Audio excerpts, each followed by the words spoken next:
Have you ever been humiliated so deeply in public that the room seemed to freeze, and every eye was fixed on you?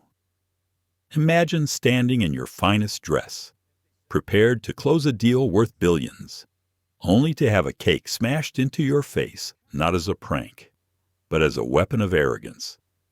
That's what Naomi Carter, a black CEO, endured in front of hundreds of guests and millions watching online.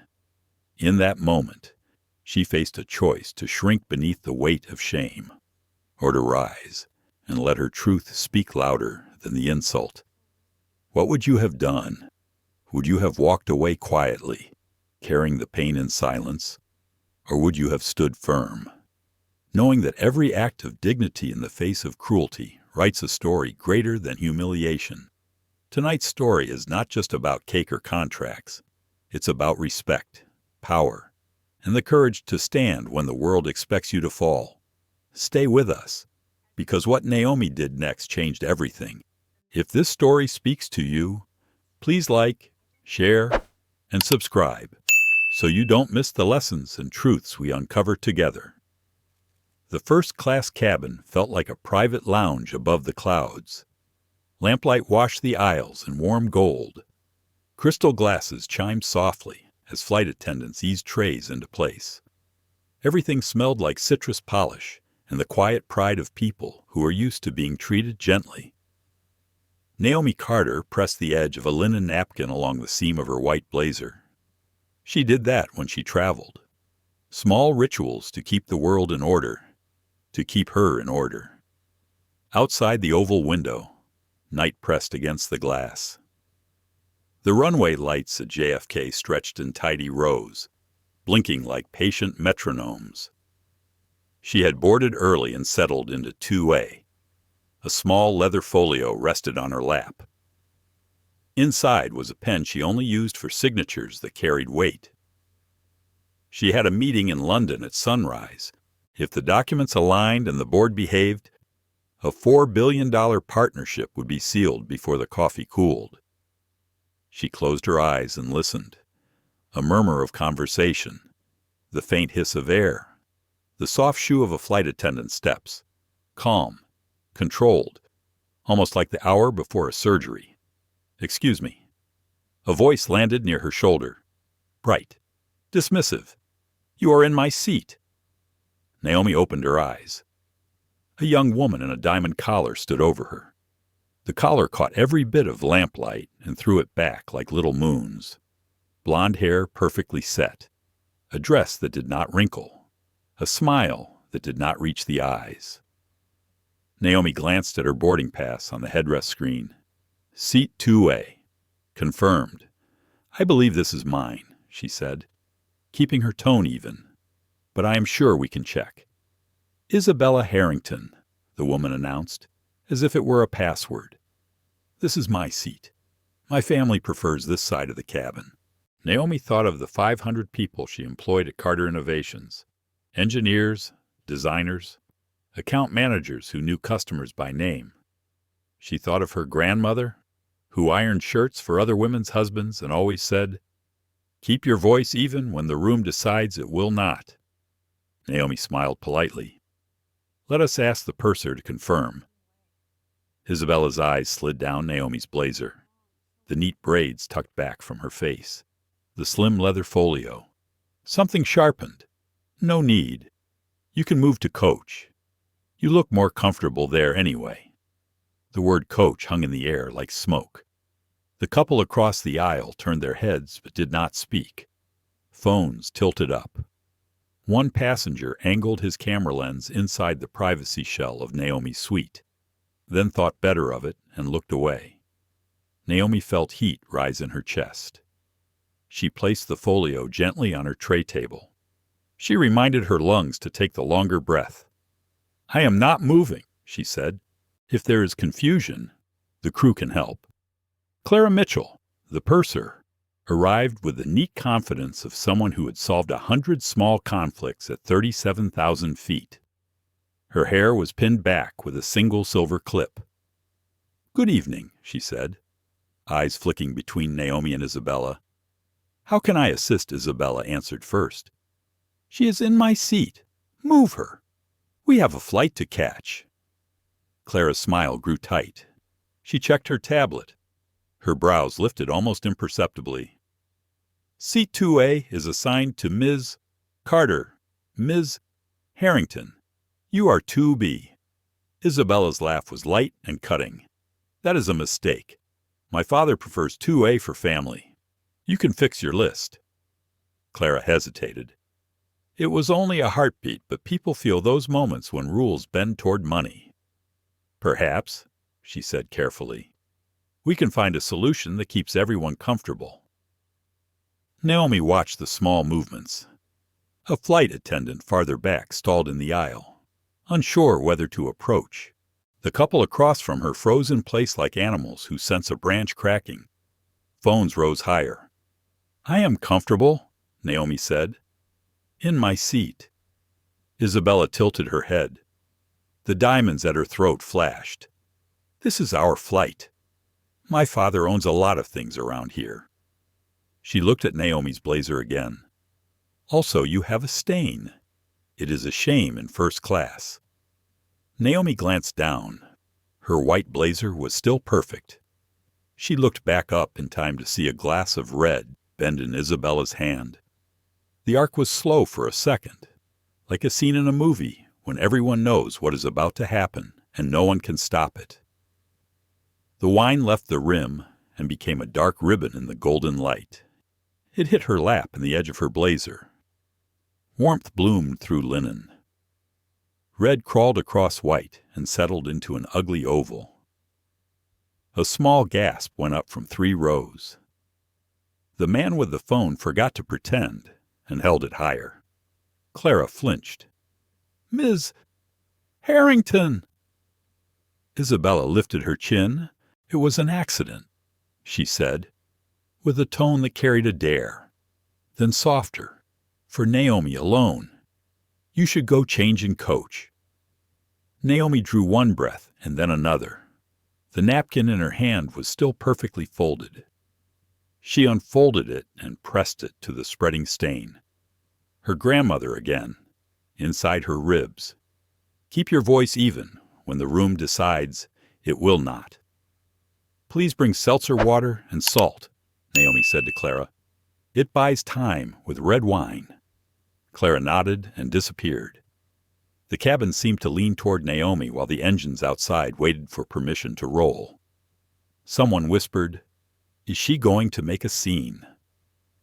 The answer lived in Naomi's bones. No. But not the kind of no the room expected. Isabella brushed invisible lint from the edge of Naomi's tray table. The gesture was proprietary. "You people get so dramatic," she murmured. "It is only fabric. You can buy another one." Naomi looked at her. She held that look. She did not blink. "You are right about one thing," she said. "It is only fabric." Clara returned with a small bowl of salt and a club soda can, already hissing. She set them down with careful hands. "I am very sorry for the spill. Ms. Carter." "It happens," Naomi said. She dabbed with the napkin, shook salt across the stain, dabbed again. The red softened to a pale blush that looked almost intentional, like a designer had decided to suggest a sunset across her lap. The cabin had gone very quiet. The engines finally spooled with a low hum. Ground crew lights winked their approval from the tarmac. The pilot's voice came over the speakers, smooth and cheerful. "Welcome aboard tonight's nonstop to London. Flight time will be 6 hours and 40 minutes.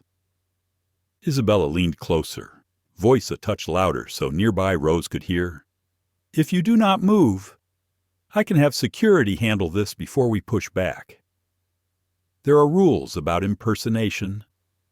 "Impersonation," Naomi repeated. She let the word roll in her mouth like a coin. "What do you think I am impersonating?" "Belonging," Isabella said simply. It landed, not loud, not shouted, just placed, like a verdict snuck into a sentence. Naomi felt the napkin in her hand tighten.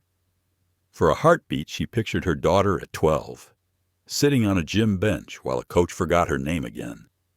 She pictured her son at 8, holding a Lego rocket and explaining the stages. She pictured herself at 22, in a lobby where people looked past her until a white colleague arrived. The old ache stirred, but did not rise. It did not get to steer. "Officer," Isabella called, already lifting a manicured hand. At the forward galley, a tall man in a navy jacket paused and turned. Security on board during boarding was common now. Cameras, protocols, guardrails against modern life. He approached with a steady walk. "Evening. I am Officer Daniel Hayes. Is there an issue here?" "There is an imposter in my seat," Isabella said. "She is obstructing boarding. She spilled wine. She is making a mess." Naomi watched him take in the details.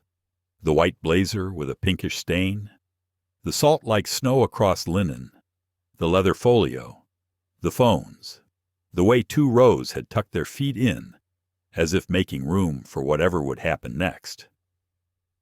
Officer Hayes cleared his throat. "Ma'am, I will need to check boarding passes for both parties." Clara lifted her tablet. "I have already checked. Seat 2A is Ms. Naomi Carter."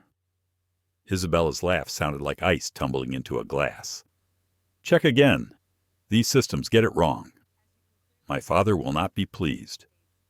Naomi eased the folio open. She removed a card the color of midnight with her name etched in silver. She placed it on the tray table. "Carter Innovations, Chief Executive Officer." Beneath that, a small emblem from a business magazine that once called her one of the most influential leaders in tech. She did not push it toward anyone. She let it sit. "Ma'am," Officer Hayes said to Naomi, polite and professional, "if you could also show your mobile boarding pass." Naomi tapped the headrest screen. The QR code glowed steady. "Flight number. Name. Seat 2A. He leaned in, scanned, nodded. "Thank you." He turned to Isabella. "And yours. Please." Isabella's jaw clenched. She produced a phone wrapped in white leather. He scanned. "Seat 2B. Confirmed." A hush rippled through the cabin. It felt like the pause right before a choir hits the note everyone came for. Isabella exhaled through her nose. "Fine. I will sit in 2B. Then her voice dropped to a private hiss. "Just know this. People like you get ahead for a moment. Then the room remembers." Naomi looked out at the runway lights. She let the words come and go like the blink of those lamps. Then she said, not to Isabella, not to the officer, but to the air itself, "Rooms are changing." Clara's posture softened a little. The couple across the aisle found their own screens suddenly interesting. Phones dipped. Officer Hayes nodded once and stepped back. The engines deepened. The plane eased away from the gate. Naomi lifted the club soda and sipped. Bubbles and lime. Clean. She centered the folio again on her lap. She smoothed the ruined linen. Now a soft blush like a sunrise had touched her skirt. She did not win anything. Not yet. She simply did not move. But in the hush of that cabin, with the city falling away behind them and the Atlantic waiting ahead, something settled into place inside Naomi Carter. It was not anger. It was not even triumph. It was a decision about what she would do with the next insult that tried to name her. Outside, the wing flexed. The lights of the coast scattered and went dark. Inside, the cabin lights dimmed and the soft blue wash of night mode glowed along the ceiling. People tucked in, people fastened belts, people who had said nothing thought about why. Naomi set the empty can on the tray. She exhaled once. Then she reached for her phone, not to scroll, Not to record, to prepare. The cabin climbed into the night. The cabin had settled into its rhythm again, but the silence felt too heavy to be real. It wasn't the calm of a red-eye flight. It was the strained quiet after something sharp slices through the room. Every cough, every click of a buckle, every whisper between passengers seemed to carry a question no one dared speak out loud. Naomi Carter kept her hands folded over her folio. The warmth of the red stain on her blazer was fading to a sticky chill. She could smell it now, wine and salt mingled with the faint lemon of the cabin air filters. She focused on her breath, keeping it even, keeping it hers. Isabella Harrington had finally taken seat 2B. But she wasn't finished. She reclined slightly, arms crossed, her lips curled into a faint smile as if the plane belonged to her family. She kept glancing sideways at Naomi, waiting for her to flinch, to fumble, to crack. Naomi didn't. The purser, Clara Mitchell, busied herself with service preparation. She carried the tray of amuse-bouche past Naomi without meeting her eyes. That avoidance told its own story. Clara had seen enough powerful families complain, threaten, and blacklist attendants to know her job could hang by a thread. Safer to side with the Harrington name, even if it meant ignoring what had just unfolded. Naomi saw it. She had been seeing it her whole life. The way systems bent, sometimes subtly, sometimes bluntly, to the weight of inherited privilege. She thought of her first investor meeting 15 years earlier, when she had been introduced as the assistant to her own company. She thought of the nervous chuckle she had forced then, the way she had sat quietly because she was afraid the deal would slip away. She had sworn to herself she would never play that role again, and yet here she was, 43 years old, with a seat in the air paid for by her own company's revenue, still asked to prove her right to belong. A man cleared his throat behind them. Naomi turned slightly. He was older, late 60s perhaps, with thin white hair neatly combed and a leather-bound book resting on his knees. His eyes were tired, but kind. He gave Naomi the smallest nod, the sort of nod that said, "I saw what they did. I know it was wrong." But he didn't speak. Naomi understood that silence too. She had met it in boardrooms, in classrooms, in churches. It was the silence of those who disagreed but didn't want to risk their comfort. It was the silence of people who thought justice was someone else's work. Isabella leaned toward Clara as she passed again. "Make sure she doesn't touch the champagne service. People like her don't usually have the palate." The words weren't loud, but they carried, as cruel words often do. Naomi heard. So did the couple across the aisle. The husband shifted uncomfortably. His wife pressed her lips together, staring hard at the screen in front of her. Still, no one said anything. Naomi pressed her palms together, fingers interlaced. She thought of her daughter, Ava, now 15, who had begged her mother not to always stay calm when people crossed the line.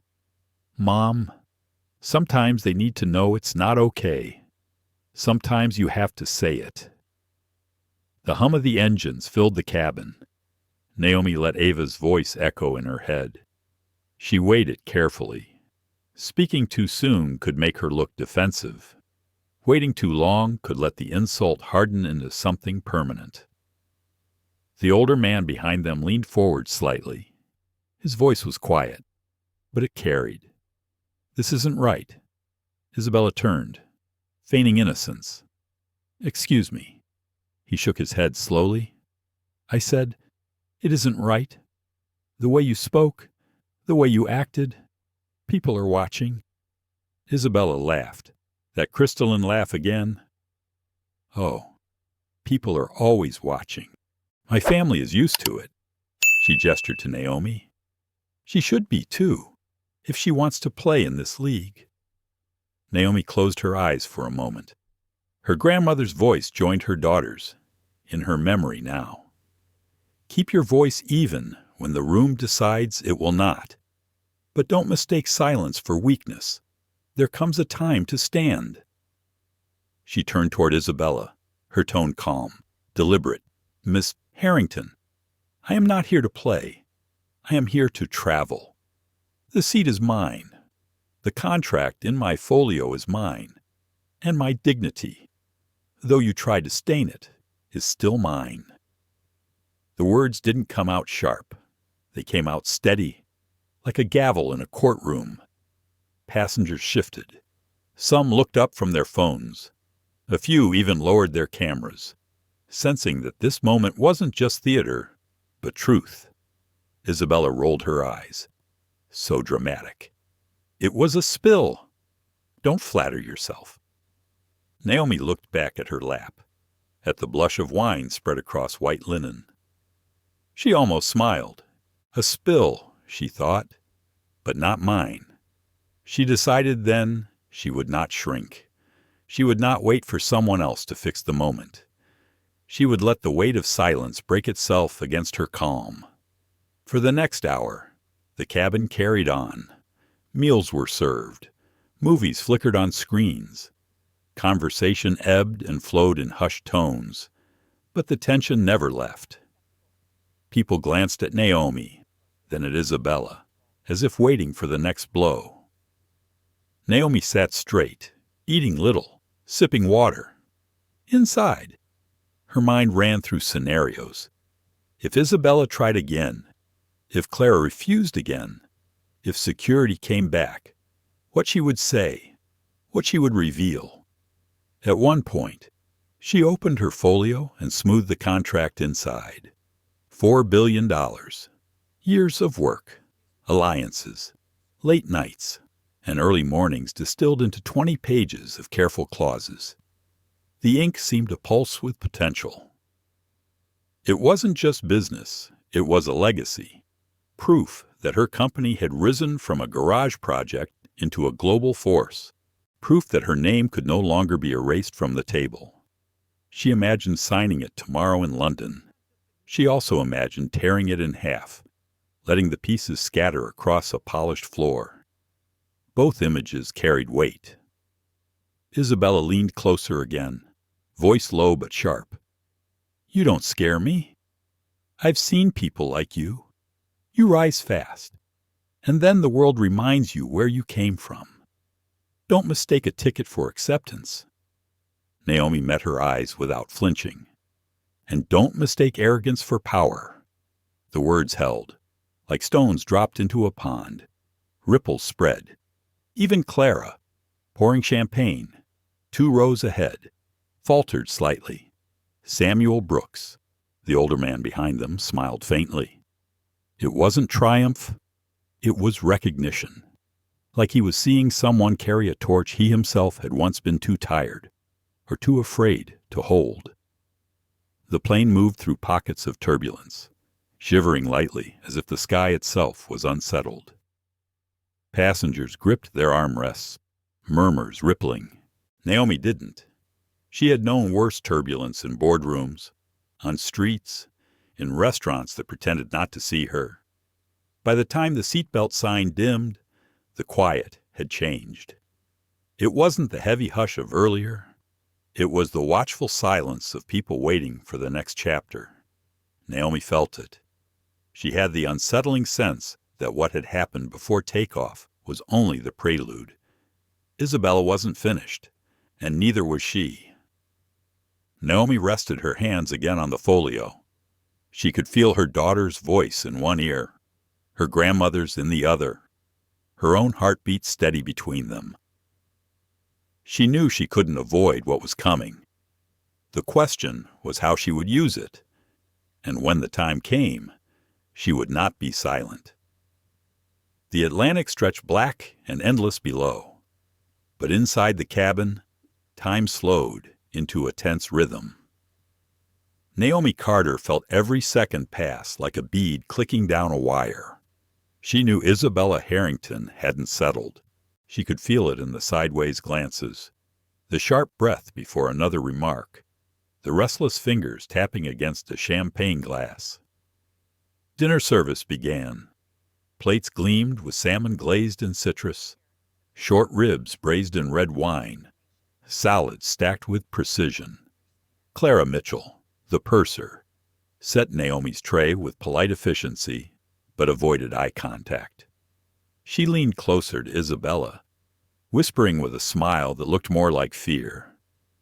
Naomi cut into her meal, steady, refusing to give Isabella the satisfaction of a reaction. But her instincts, honed by years in boardrooms, told her a storm was building. It came when Naomi reached down to slide her leather folio under the seat. The folio slipped, landing with a soft thud on the floor. A few papers, copies of the contract, schedules, financial sheets spilled onto the carpet between seats. Naomi bent quickly to gather them. But Isabella's stiletto heel came down hard, pinning the corner of the papers to the floor. The sharp sound of leather on paper snapped through the quiet. "Don't touch those," Isabella hissed, her voice low but carrying. "Security will handle your fake documents." Gas broke across the row. A man 2 seats behind whispered, "Did she just say that?" Another answered, "Yeah, she did." Naomi froze for a breath, her fingers inches from the crushed papers. She looked up slowly, meeting Isabella's eyes. The smile on Isabella's face was cruel, triumphant. She pressed her heel harder, leaving a crease across the sheet beneath. The words, "People like you," echoed again, unspoken but present. Naomi could feel them radiating from Isabella's stance, from the silence of the crew, from the awkward coughs of those who wouldn't intervene. Naomi straightened in her seat, leaving the papers under Isabella's heel for now. Her voice was calm, but her gaze steady. "If you believe I don't belong here," she said, "perhaps you should verify before you decide who does and doesn't." The man with the phone leaned closer, his live stream counter climbing past 20,000 viewers. Naomi didn't look at him, but she knew. The cabin wasn't private anymore. It was a stage, and the world was watching. Isabella snorted. "Verify what? That you're pretending to be important." She nudged the folio with her toe. "Please, that watch on your wrist is probably stolen." Naomi looked at the slim silver watch she had worn since graduate school. It wasn't expensive, but it was hers, a gift from her parents when she defended her dissertation. The accusation cut deep, not because it was true, but because it was the same narrative she had battled her entire life. Success dismissed as theft. Achievement reduced to deceit. Clara hovered in the aisle, torn between protocol and pressure. "Ladies, please," she murmured. "Let's not escalate this. Nothing quiet about it," Isabella snapped. "I want everyone to see what happens when frauds try to sneak into our world." Naomi's breath came slow, deliberate. She leaned down again, gently tugged her papers free, ignoring the crease. Her hand trembled just once before she steadied it on the folio. She thought of her son Ethan, always asking her, "Mom, how do you stay calm when people are unfair?" She always answered, "Because calm lets you choose when to strike." Now she felt the truth of her own words. She slid the papers back into her folio, wiped the smudge with her thumb, and looked up at Isabella. "What you just stepped on is worth more than your necklace," Naomi said softly. The words weren't loud. They didn't need to be. The cameras picked them up, and the silence around them gave them weight. Isabella laughed sharply, too loudly, like someone trying to reclaim the upper hand. "This is pathetic. You're pathetic. Covered in wine stains, clinging to fake contracts, begging for attention. Naomi didn't respond. She only opened her folio again and placed a single business card on the tray table, black with silver etching. Her name, her title, Naomi Carter, Chief Executive Officer, Carter Innovations. Samuel Brooks, the older man, leaned forward again. He whispered, but the microphone of someone's live stream caught it. She's not faking. The comments section of the live stream lit up. Look at the card. Google her. She's real. The counter climbed to 40,000. Isabella grabbed the card, holding it up between two manicured fingers. She waved it like evidence. This is the worst fake I've ever seen. CEO of Carter Innovations, please. Executives don't look like her. Gas shuddered through the cabin. The words cut sharper than the wine had. Naomi sat very still. The calm before lightning. She could feel every eye on her, every phone lens capturing her face, her silence, her control. She didn't speak yet. She didn't need to. She was already calculating her next move, the one that would shift everything. The plane rattled through a patch of turbulence. Glasses clinked. A fork rolled across a tray table. Passengers gripped armrests. Naomi didn't move. She only closed her folio, placed it carefully on her lap, and lifted her eyes to the ceiling. Inside, though, her thoughts were a storm. How much do I reveal? How soon? Do I let her bury herself deeper before I pull the ground out from under her? She exhaled slowly. Not yet. The moment would come. The silence was heavy now, but she knew it was about to break. The hum of the engine softened into a steady rhythm, but the air inside the cabin was still jagged. Naomi Carter felt it in her chest, like the aftershocks of an earthquake. Every passenger seemed to lean just slightly toward her row, though eyes darted away the instant she looked up. It was the kind of silence she knew well, the silence that wasn't neutral but complicit. Isabella Harrington lounged in her seat, satisfied with the spectacle she had created. She sipped champagne with exaggerated grace, flashing her diamond bracelet every time she lifted her glass. To the untrained eye, she looked calm, but Naomi noticed the twitch at the corner of her mouth. Bullies often needed their audience more than their target. Naomi dabbed the lingering stain on her blazer with a fresh napkin. The pale blush spread unevenly across the white fabric, but she left it. The mark told the truth of the evening. She wouldn't erase it, not yet. Across the aisle, a young woman lifted her phone again. She wasn't obvious, but Naomi caught the slight angle of the camera. The live stream counter had climbed past 70,000. The world beyond this cabin was already tuning in. Naomi could almost feel the weight of those unseen eyes pressing in from everywhere: living rooms, subway platforms, glowing screens tucked beneath blankets. Samuel Brooks, the older man behind her, shifted forward once more. His voice was low, but steady. "You've handled yourself with dignity," he murmured. "Most people would have exploded by now." Naomi turned her head slightly, meeting his gaze. His eyes carried a tired kind of wisdom, the kind born from decades of watching the same patterns repeat. She gave him a small nod. "Exploding doesn't build anything," she whispered back. Samuel's mouth lifted in a faint smile. "But sometimes it burns away what needs to fall." Naomi thought about that. It sat inside her like a stone she would later turn over. Clara Mitchell passed through the aisle again, checking trays. She hesitated by Naomi's row, as though torn between duty and fear. Her hand hovered near Naomi's untouched plate. "Would you like me to replace your meal?" Ma'am Naomi looked at her, reading the tension in Clara's eyes. "No, thank you," she said evenly. "It's fine." Clara nodded.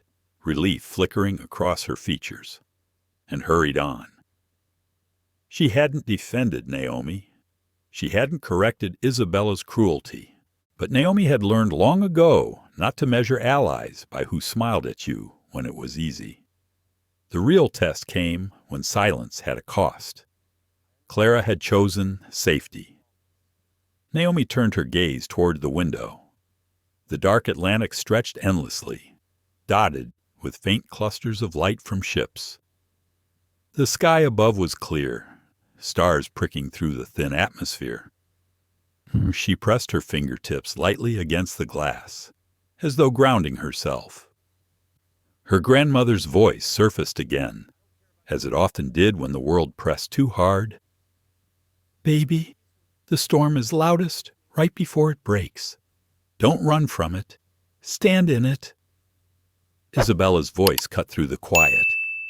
"Look at her, sitting there like she's untouchable. It's almost funny." She angled herself toward the couple across the aisle, inviting their agreement. "You can see it, right? The act. Like she belongs here." The wife pressed her lips tighter. The husband cleared his throat, but didn't answer.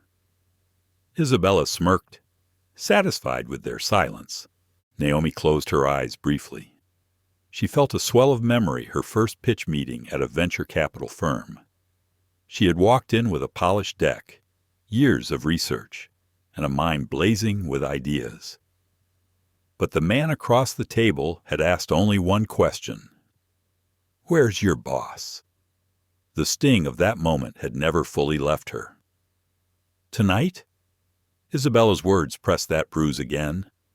But unlike the younger version of herself, Naomi wasn't here to prove her worth.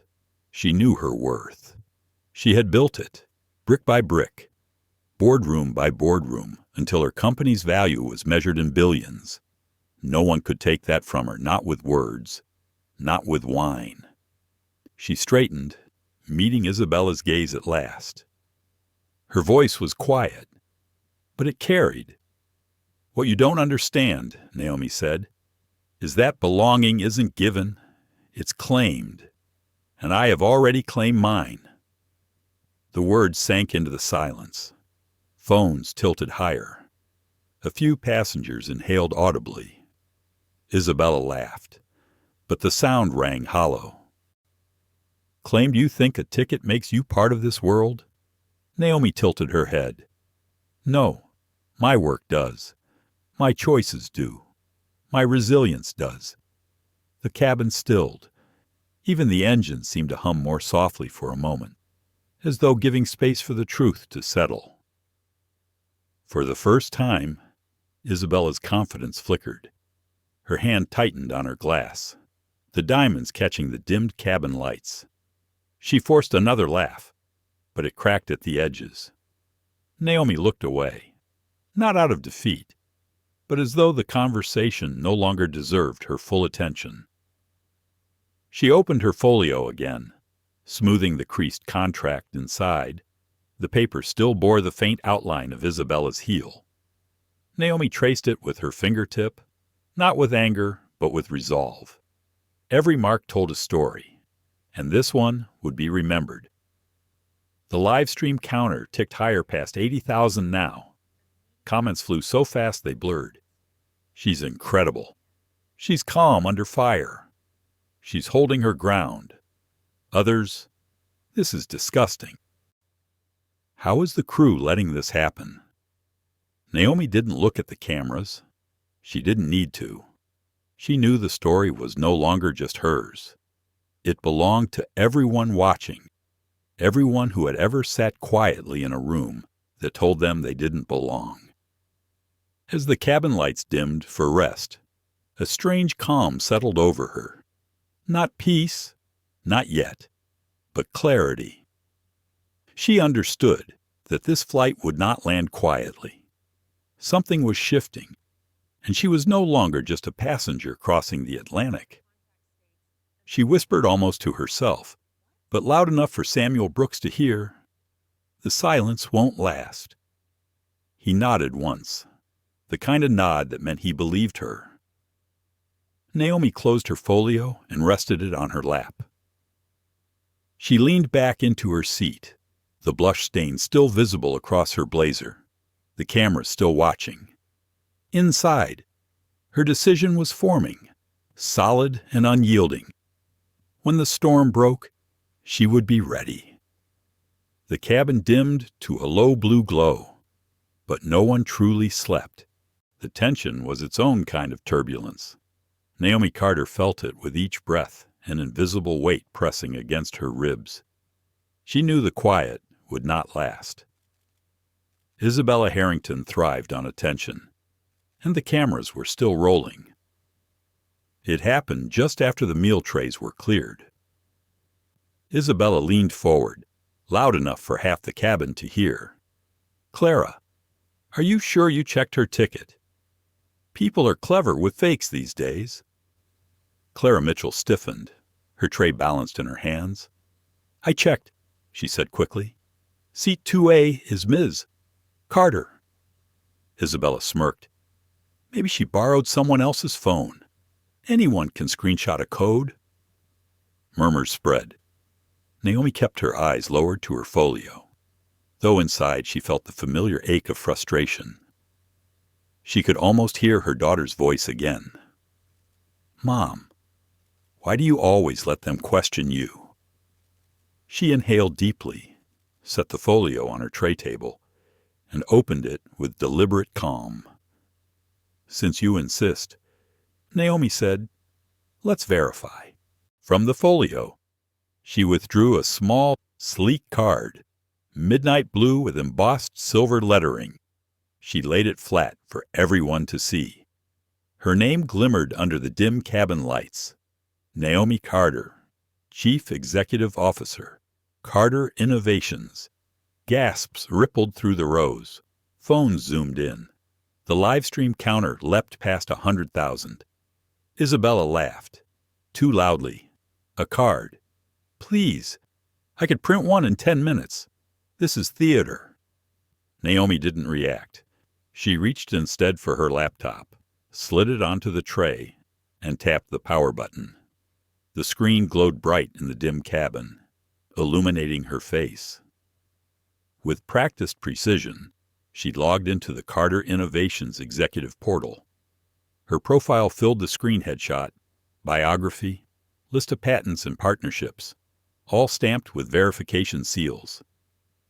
She swiveled the laptop slightly so nearby passengers, and the dozens of raised phones, could see.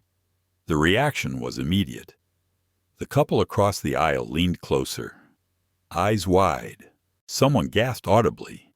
Samuel Brooks muttered, "Good Lord, it's real." Naomi closed the laptop with measured grace. She didn't gloat. She didn't smile. She only said, satisfied. For the first time. Isabella's expression cracked. Her lips tightened. Her eyes flicked quickly toward Clara, as if expecting support. Clara froze, caught between the truth glowing on Naomi's laptop and the weight of the Harrington name. Isabella rallied with a scoff. "Anyone can mock up a portal. You think we're fools." Naomi tilted her head, her voice calm. "Do you truly want to test that theory? Because if you insist, we can call my office.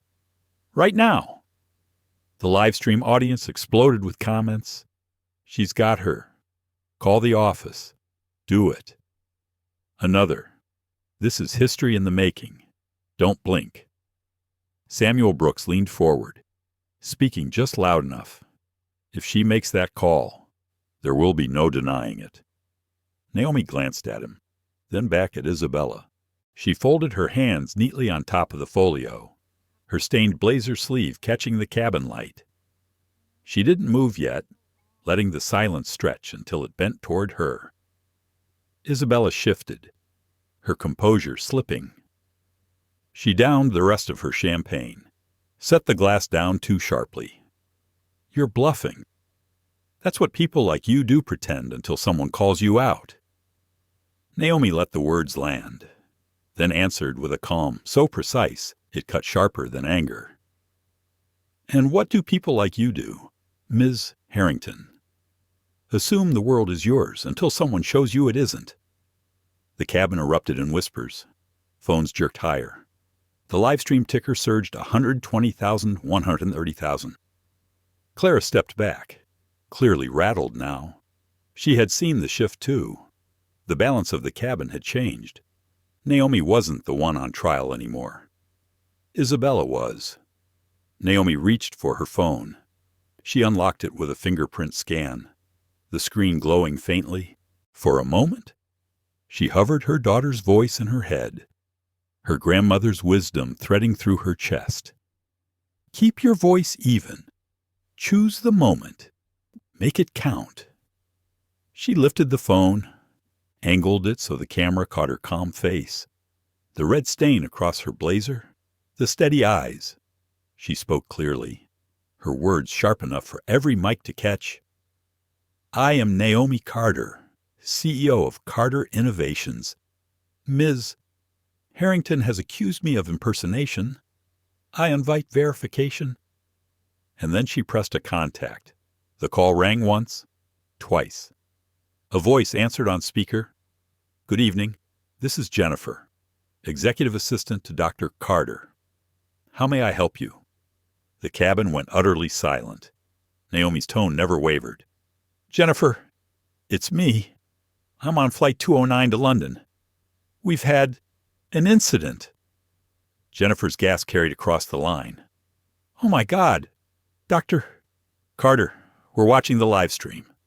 Are you safe? Should we alert authorities? The effect was seismic. Gasps, shouts, a dozen phones filming every angle. The live stream count soared 150,000 and climbing. Naomi calmly ended the call. She set the phone back on the tray. She looked at Isabella, who sat frozen, color draining from her face. Naomi's voice was soft, almost kind. You wanted verification. Now you have it. For the first time, Isabella didn't reply. Her jaw tightened, but no words came. Samuel Brooks let out a low whistle. Well, he murmured, I think that's settled. But Naomi knew it wasn't settled. Not yet. She could see the fire still flickering in Isabella's eyes. Privilege didn't surrender easily, and the night was far from over. The silence that followed Naomi Carter's call was heavier than the pressurized air in the cabin. Phones still hovered in the aisle, recording every flicker of expression, every shift in breath. Isabella Harrington sat rigid, her knuckles white against the armrest. For once, she had no clever quip, no dismissive laugh. Naomi adjusted her blazer sleeve, blotched by the stubborn blush stain, and closed her folio with deliberate calm. She could feel the collective gaze of the cabin, half disbelief, half awe settling on her like a second spotlight. But she didn't bask in it. This wasn't victory. It was exposure, and exposure always carried weight. The stillness broke when a firm hand clapped against the leather seat from behind. A voice carried, deep and practiced from years of boardrooms and broadcast interviews. What in God's name is going on here, Richard Harrington, CEO of the Harrington Group and Isabella's father, stepped into the aisle. His tailored suit still bore the creases of a rushed red-eye change. His tie slightly loosened. He had boarded just before takeoff in New York, but until now he had remained in the forward cabin, unavailable to anyone but the crew. Naomi's stomach tightened. She had anticipated this moment. Isabella brightened instantly, springing to her feet like a child caught misbehaving, but hoping a parent would scold the teacher instead. Daddy, perfect timing. You won't believe what she's pulled. She's pretending to be someone she's not. Look at her sitting in first class, waving around fake cards and fake logins. I had to expose her. Gasps rippled again, not at her words, but at the brazenness of them. Naomi saw the quick flicker of uncertainty cross Richard's face. His gaze shifted from his daughter to Naomi, then to the phones recording everything. Naomi rose slowly. She didn't tower over Isabella, but her composure gave her a height that had nothing to do with inches. She held Richard's eyes, steady and unyielding. "Mr. Harrington, your daughter threw wine on me, stomped on my documents, and called me ghetto trash. All of it on camera. All of it lived to over 150,000 viewers." Richard's jaw tightened. For a flicker of a second, Naomi thought she saw regret. But then his eyes hardened, calculating.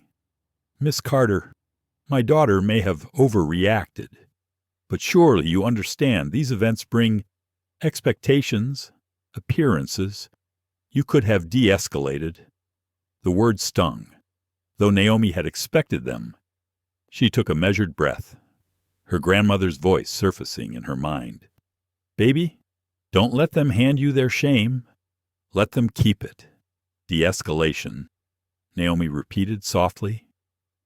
She gestured toward the phones raised high, toward Samuel Brooks watching grimly from the row behind. "Tell me, Mr. Harrington, how would you have me de-escalate being humiliated for existing in a seat I paid for a contract your company begged for?" Murmurs rippled sharper now, some passengers nodding, others whispering audibly. The live stream count soared again, 170,000 fours, 182. Richard's gaze darted toward the cameras, then back to Naomi. His voice lowered, urgent. "Please, Dr. Carter, let's discuss this in private. My daughter's behavior was regrettable, but we cannot afford fallout." Naomi felt a pull inside her chest, that old temptation to relent, to soften the edges for the sake of peace. She thought of her daughter again, watching perhaps, eyes glued to a glowing screen. "Mom, don't let them make you small." Her voice steadied. "Fallout isn't my doing, Mr. Harrington. It's hers." She gestured toward Isabella, who now looked less triumphant and more cornered. "And perhaps yours, if you choose to protect cruelty instead of confronting it." The word struck harder than any raised voice could. Isabella sputtered, "Daddy, don't listen to her. She's manipulating the room. Everyone saw she doesn't belong enough." Richard's voice cracked through the cabin, sharper than before. Isabella froze, her mouth still open but soundless. The sudden silence after his command was almost violent. Naomi met his gaze again, softer now, but still firm. "I came here to finalize a partnership worth $4 billion. I arrived ready to build something. Your daughter chose to destroy instead. And now, the world is watching her do it. For a heartbeat." Richard looked 10 years older. His hand went to his forehead, dragging down across his face. His empire, his legacy. Naomi could see him calculating the unraveling in real time. Isabella, however, wasn't finished. She grabbed her phone from the seat pocket and waved it toward the cameras. "This isn't over. She doesn't belong here. And I'll prove it." But her voice was drowned by the roar of the live stream chat. Passengers around them muttered openly now. "Disgraceful. Unbelievable." One woman near the front whispered, "I can't believe she's doubling down." Richard turned slowly toward his daughter. His voice was hoarse. "Do you understand what you've done? Do you have any idea the cost of this?" Naomi's chest ached, not from pity, but from the heavy recognition of a man who had built a tower so high that his own family thought they were untouchable. She almost felt sorry for him. Almost. She sat back down deliberately, reclaiming her seat not as a refuge, but as a declaration. She folded her hands neatly and looked once more at the cameras. "Actions have consequences," she said simply. "That's all there is to it." The live stream count tipped over 200,000. The storm had broken, and Naomi knew it was only the beginning. The cabin no longer felt like an aircraft. It felt like a courtroom. Every face was either a judge or a witness. Every raised phone a piece of evidence. Naomi Carter sat with her back straight, hands resting on the closed folio, while Isabella Harrington fidgeted under the fluorescent glow of a truth she couldn't smother. Richard Harrington had taken the aisle, standing stiff with the weight of a CEO suddenly aware of his empire's fragility. He had tried to contain the fire, but the flames now lived on 100,000 screens. Naomi's voice, quiet but firm, carried across the silence. The question isn't whether I belong here. The question is why your daughter thought she had the right to decide that I didn't. The words sliced deeper than volume ever could. A murmur of agreement rippled through the rows. Isabella shot to her feet, her diamond bracelet catching the dim light. You don't get to flip this on me. Everyone here knows what kind of people sneak into spaces they don't belong. You played the victim again. And look at them. She swept her hand toward the passengers. They're eating it up. Her voice trembled with desperation. The calm cruelty from earlier was gone, replaced by frantic energy. The wildness of someone cornered. Naomi let her finish, then rose slowly. She didn't tower over Isabella, but her steadiness made the heiress look small. She lifted the folio, opened it, and drew out the contract. Despite the faint creases from being trampled earlier, the document was intact pages of legal print and signatures waiting for completion. She held it up for the nearest cameras to catch. This, Naomi said evenly, was the Sterling Carter Agreement. $4 billion. A partnership that would have secured thousands of jobs and ensured innovation for years to come. The passengers leaned in. Phones zoomed closer. Gas spread like sparks. Richard's face drained of color. Naomi, don't. His voice cracked with something between fear and pleading. But Naomi's eyes never left Isabella's. Your daughter decided a cake was more important than respect. She decided humiliation was more valuable than partnership. And so, this contract. She tore the first page neatly down the middle. The sound was louder than the engine's hum, louder than Isabella's sharp inhale. It echoed like thunder. The live stream count exploded 220,000 230. Comments scrolled in a blur. She ended it. She actually ended it. History right here. Richard stumbled forward, hands outstretched. Please, Dr. Carter. This isn't just about her. 12,000 employees depend on this. Don't punish them for my daughter's arrogance. For the first time. Naomi's composure wavered not in weakness, but in empathy. She thought of the faces behind the numbers, the factory workers, the engineers, the assistants, lives tethered to a corporation they didn't control. Her heart ached for them. Her voice softened. I don't want them to suffer, but accountability has to mean something. If I sign this deal after tonight, what message does that send? That humiliation is negotiable, that dignity has a price tag. Her words cut deeper than the torn contract. Even Samuel Brooks, sitting quietly behind her, whispered, That's it. She's telling the truth they've all tried to bury. Isabella laughed, shrill and hollow. You're not serious. You wouldn't dare throw away billions over some spilled wine and harsh words. You need us more than we need you. Naomi's gaze held hers. That's where you're wrong. Respect cannot be bargained, and I don't need what corrodes me. The live stream counter tipped past 250,000. The cabin pulsed with tension. Naomi could feel every eye fixed on her. Every breath held in anticipation of what she would do next. She laid the torn contract pieces gently back into the folio. Her hands didn't shake. She spoke to the room now, not just Isabella.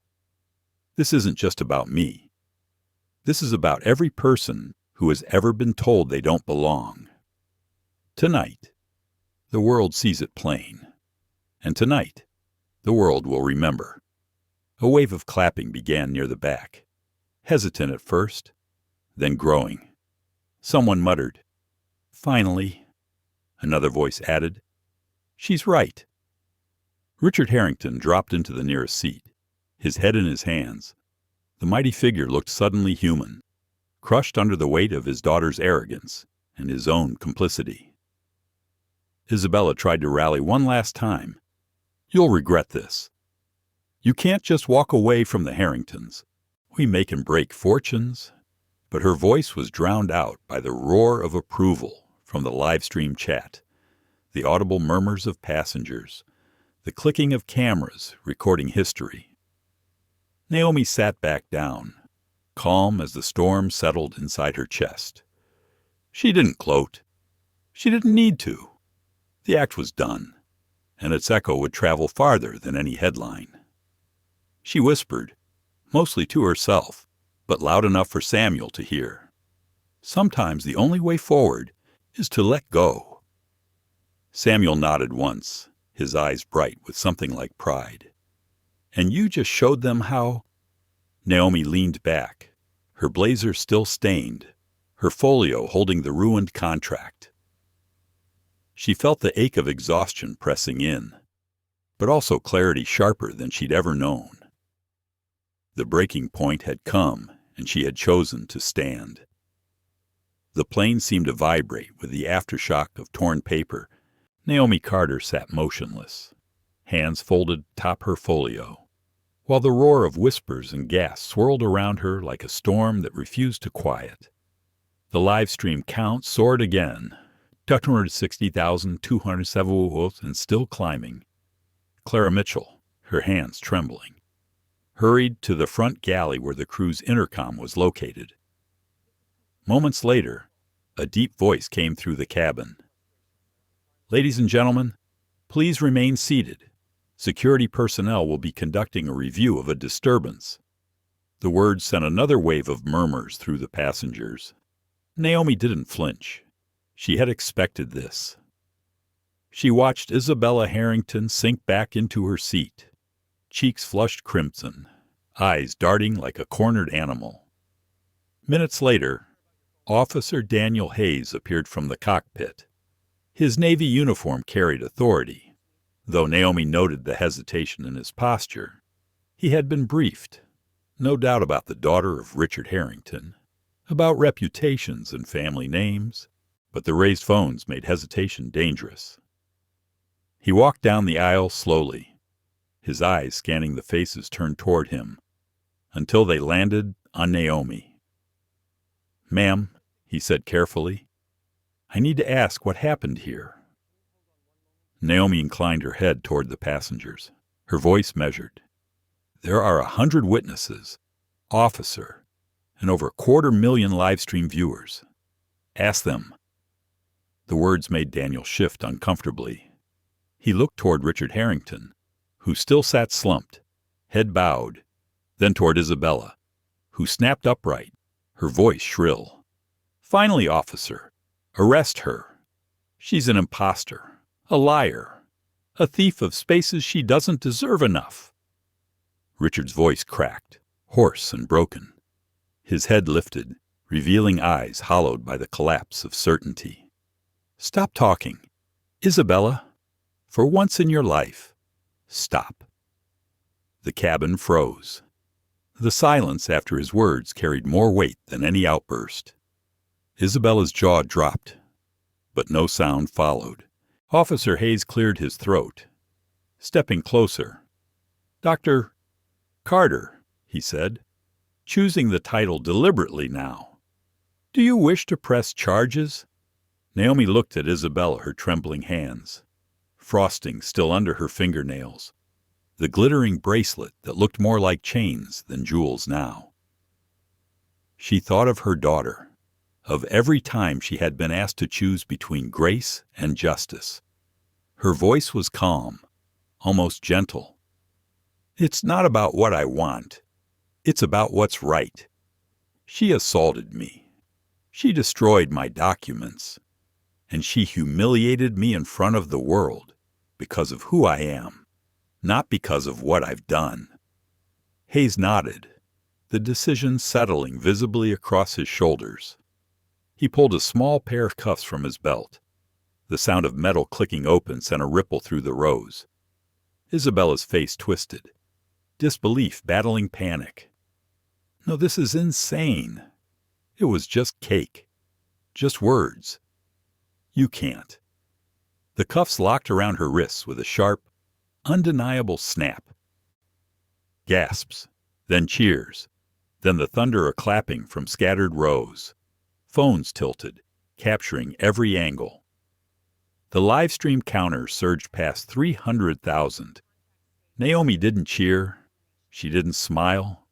She simply closed her eyes briefly, exhaling the breath she had been holding since the first insult landed hours earlier.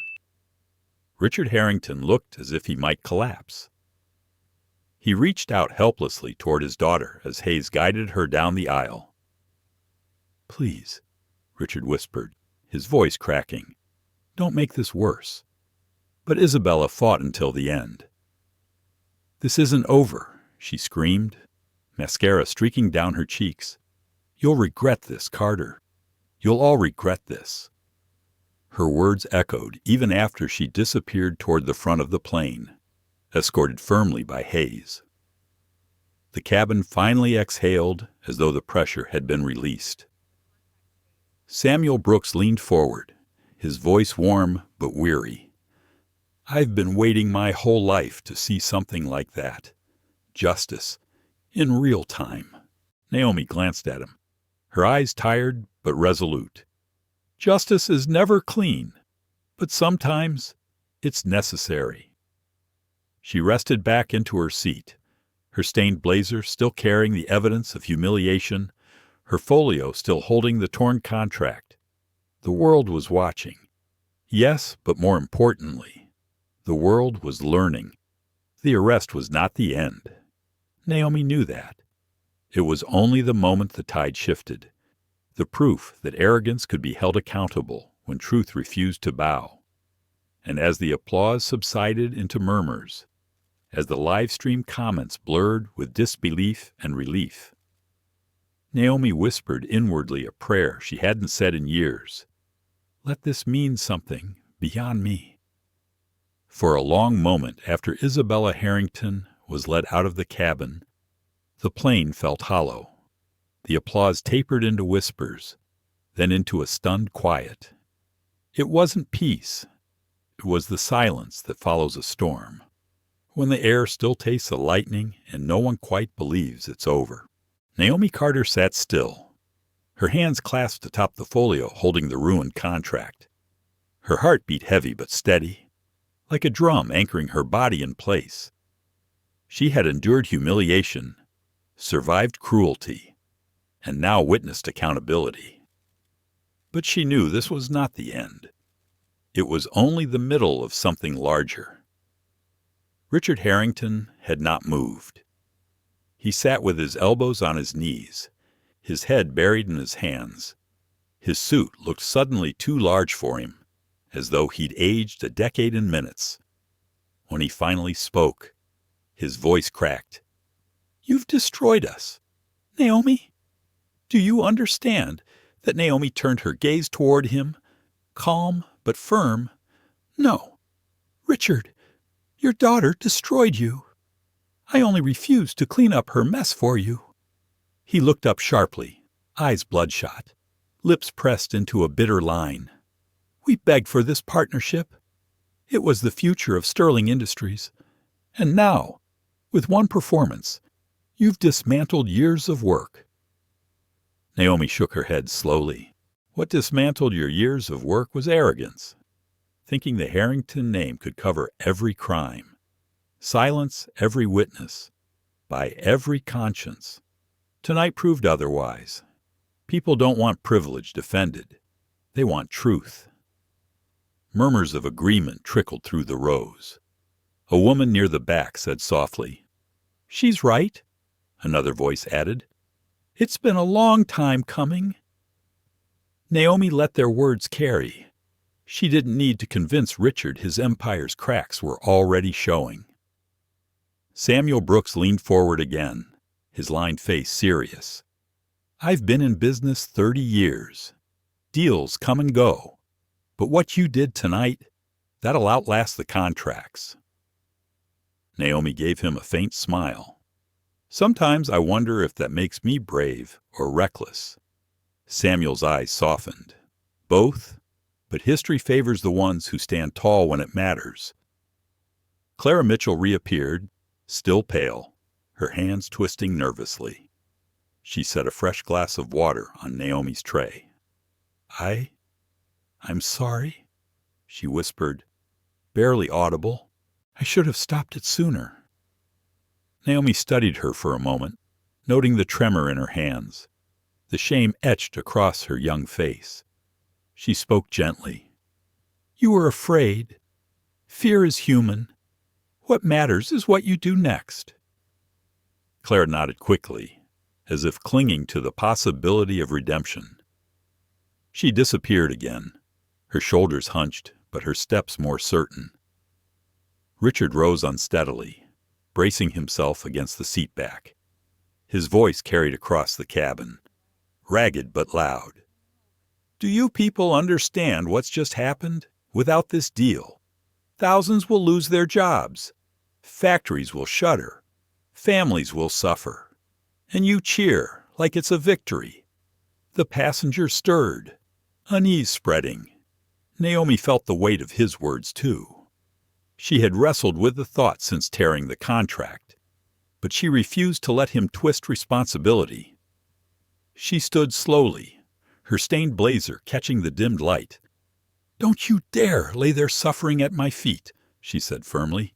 "Every job you're worried about, every life you claim to protect was jeopardized not by me, but by the culture you built. You raised a daughter who thought cruelty was currency. You allowed a company that measured worth by bloodlines instead of merit. Tonight didn't create your collapse. It revealed it." The plane shivered lightly in turbulence, but it felt almost like punctuation. The passengers erupted into murmurs again, some uneasy, some approving, all aware they were witnessing more than a mid-flight spat.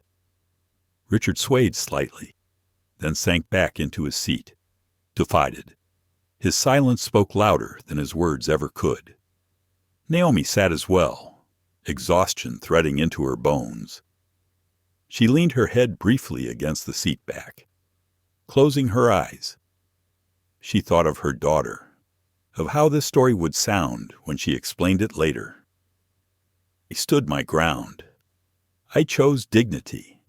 And yes, it cost billions, but some things are worth more than numbers."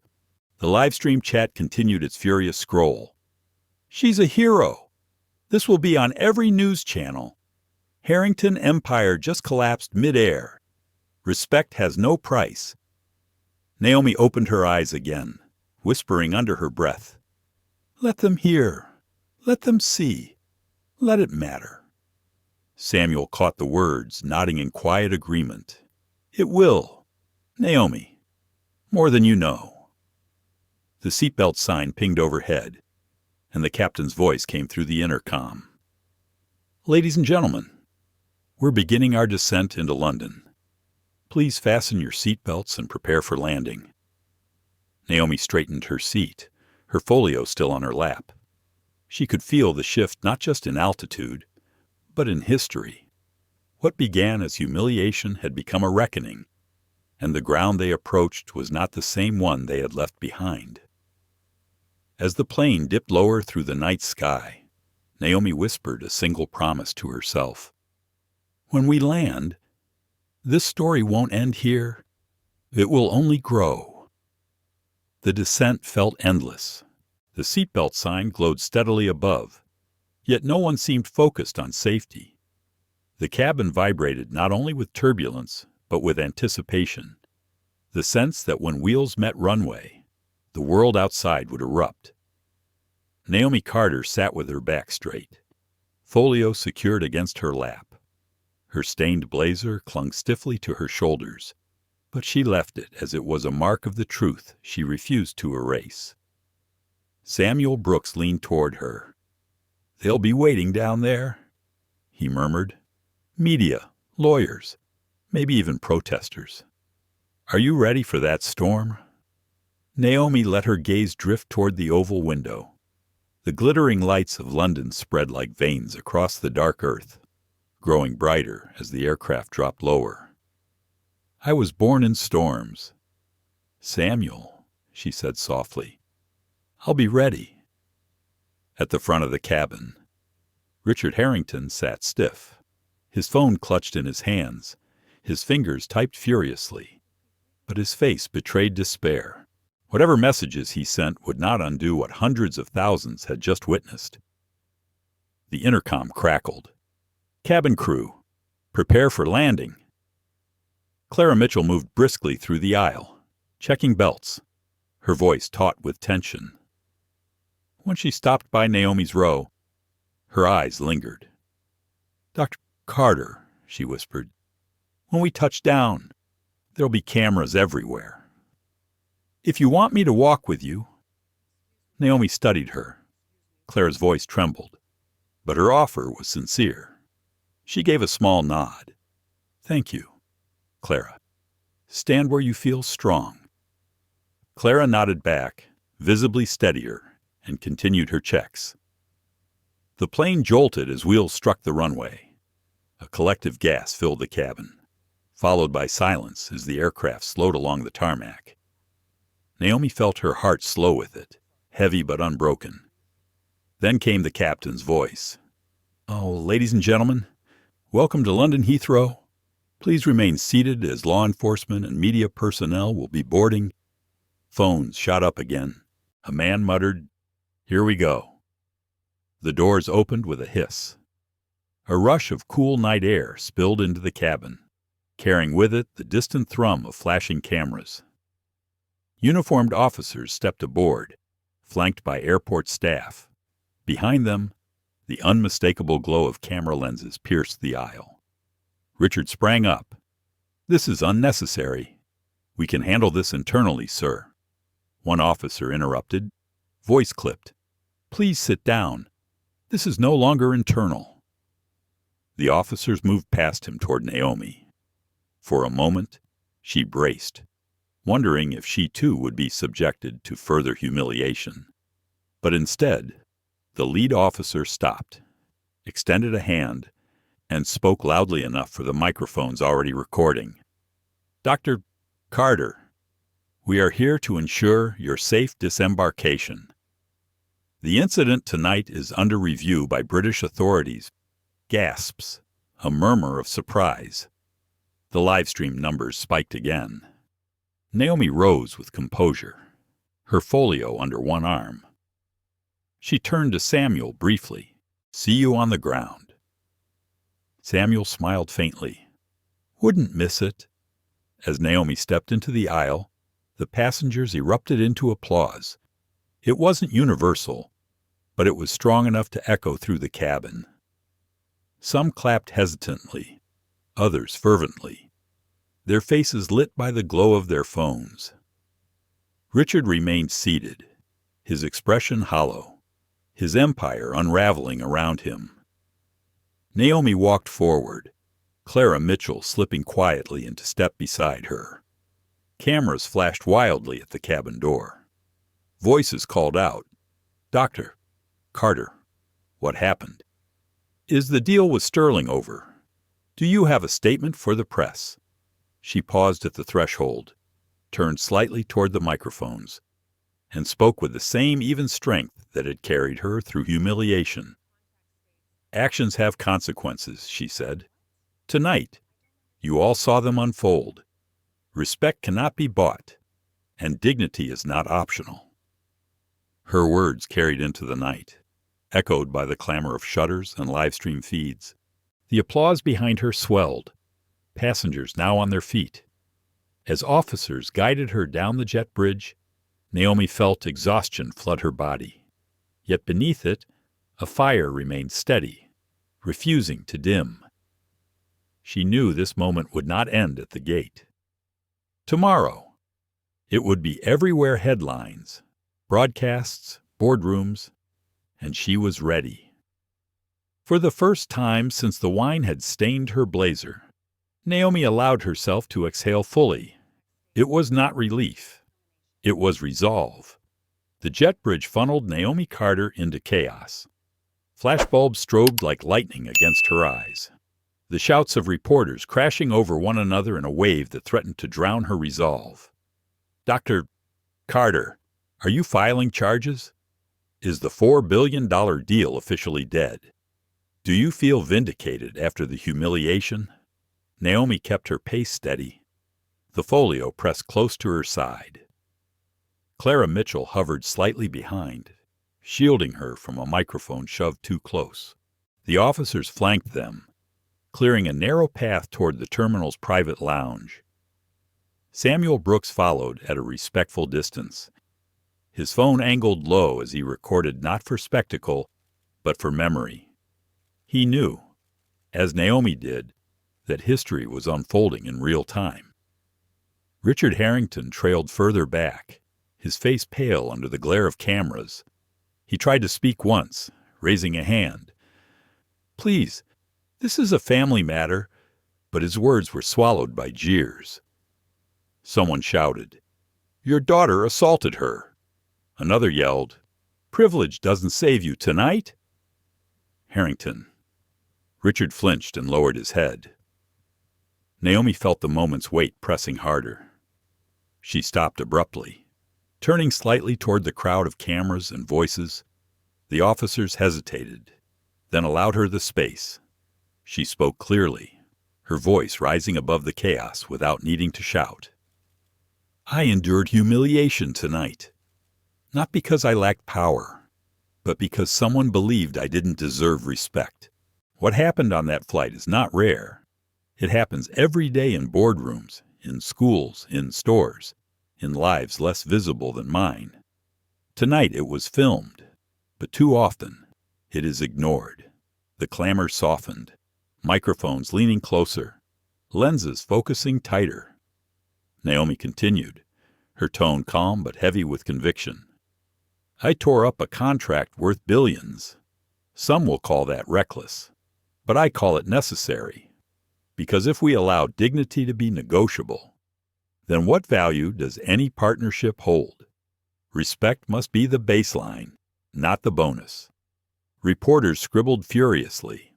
Live-stream comments scrolled across devices in journalists' hands. She's rewriting the game. Finally, someone said it plain. This is bigger than business. Naomi exhaled, then gave a small nod.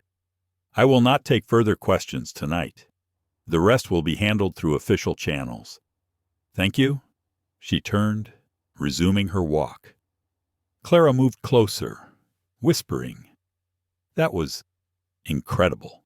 Naomi glanced at her, a faint, tired smile tugging at her lips. It was necessary. They reached the lounge doors, security ushering them inside. The sudden quiet felt surreal, almost jarring after the roar outside. Naomi lowered herself into a leather chair, setting the folio gently on the table. For the first time in hours, her hands trembled slightly. Samuel entered behind her, pocketing his phone.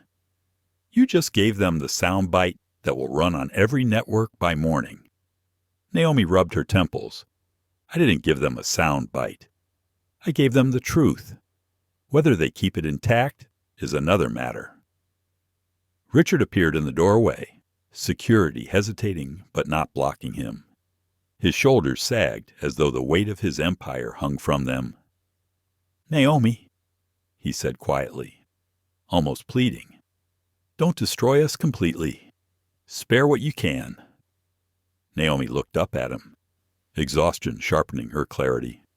"Richard, you keep thinking I'm the one destroying you. But I didn't pour wine on myself. I didn't trample my own documents. I didn't raise a daughter who thought humiliation was her inheritance. I only refused to excuse it." His mouth opened, then closed again. No argument came. He lowered his gaze, retreating a step, and for the first time looked less like a CEO and more like a man watching the cost of his choices finally arrive. Clara, still standing by Naomi's side, spoke softly. "What happens now?" Naomi leaned back in her chair, eyes on the ceiling lights. "Now the world will decide what story to tell about tonight. But I know what I'll tell my daughter, that I didn't back down, that I showed her respect is worth more than any deal." Her words hung in the air, resonant and unshakable. Beyond the lounge doors, the muffled roar of reporters continued. The storm hadn't ended. It had only changed arenas. Naomi closed her eyes briefly, centering herself. When they opened again, they carried the same calm steel that had carried her through the night. The fallout had begun, and she would face it on her terms. The private lounge at Heathrow held its own kind of silence. The muffled roar of reporters echoed beyond the doors, but inside, only the faint hum of ventilation filled the air. Naomi Carter sat upright in the leather chair, blazer still stained, folio still resting like a relic of a battle fought and won. Clara Mitchell poured her a glass of water and set it gently on the table. "You should rest," she said softly. "It's been a night." Naomi accepted the glass but didn't drink. Her mind was still running, replaying every moment the splash of wine, the sting of words, the tearing of the contract, the click of handcuffs on Isabella's wrists. Each scene layered over the other until they felt less like memory and more like history. Samuel Brooks, steady as ever, broke the quiet. "Naomi, what you did, it won't stay here. By sunrise, the whole world will know." Naomi managed a weary smile. "The world already knows. Samuel, by the time we landed, there were 500,000 people watching live. Tonight isn't mine anymore. It belongs to everyone who saw themselves in it." Samuel nodded slowly. "And they'll carry it." The lounge doors opened, and Richard Harrington stepped inside. Security allowed it reluctantly, though their eyes stayed sharp. Richard's shoulders were slumped, his tie loosened, his face carrying the weight of defeat. He didn't posture this time. He didn't command or bargain. He simply looked at Naomi with tired eyes. "Dr. Carter, I've lost control of everything tonight. My daughter, my company, maybe even my legacy. But please, don't let this destroy the people who work for us. They don't deserve it." Naomi studied him. For the first time, his words carried humility rather than arrogance. She thought of the workers again, the thousands who had nothing to do with Isabella's cruelty. Her voice was steady. "Richard, I don't want to see them punished, but accountability has to fall where it belongs. On you, on Isabella, on the culture that allowed this." Richard swallowed hard, his voice hoarse. "Then tell me, what can I do?" Naomi leaned forward, resting her hands on the folio. "Resign, step aside, and let someone else rebuild what you broke. Someone willing to lead with dignity, not entitlement. Only then will the world believe Sterling Industries can change." The words hit him like a blow. His mouth opened, then closed. Finally, after a long silence, he nodded once. Perhaps that's the only way left. He turned to leave, his steps heavy, his empire slipping away with each one. Claire broke the silence after he was gone. "Do you think he'll actually do it?" Naomi exhaled slowly. "If he doesn't, the world will do it for him." She finally took a sip of water, letting the coolness settle in her throat. For the first time all night, she felt something like release. Minutes later, Her phone buzzed on the table.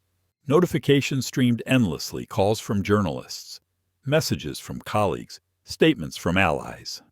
But one caught her eye, a simple text from her daughter. "I watched everything. I'm proud of you. Mom, you showed them who you are." Naomi's eyes burned, but she let the tears stay unshed. They weren't for the cameras. They were for herself, for her daughter, for every person who had waited a lifetime to see truth win, even for a moment. She typed back with steady hands. "Always stand tall. Dignity first, no matter the cost." Samuel, noticing the faint smile on her face, asked gently, "Good news?"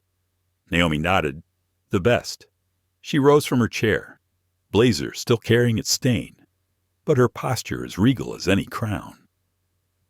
She walked to the glass wall of the lounge, where the city lights of London shimmered in the distance. The reflection staring back at her wasn't of a victim, nor even of a CEO. It was of a woman who had stood in the storm and refused to bow. She whispered, more to herself than to anyone else, "Truth carries farther than privilege ever can." Clara stepped closer, almost reverently. "What happens tomorrow?" Naomi turned, her eyes calm, her voice steady.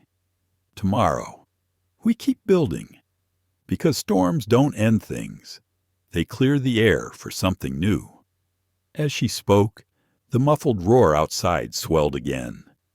Reporters were already drafting headlines, pundits already preparing debates, ordinary people already sharing clips with captions like, "This is me," or finally, "Someone said it."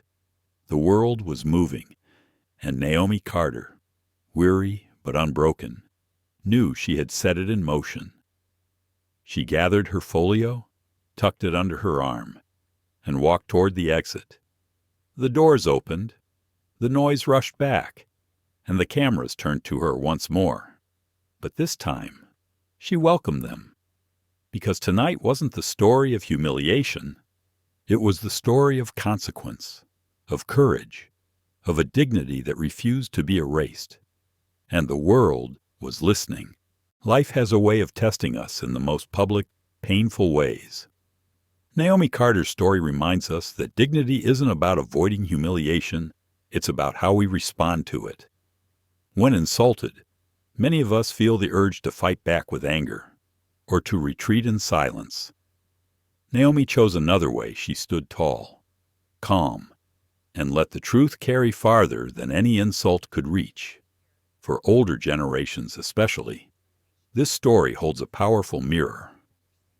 Many of us have faced moments where we were underestimated, dismissed, or disrespected because of how we looked, where we came from, or what others assumed.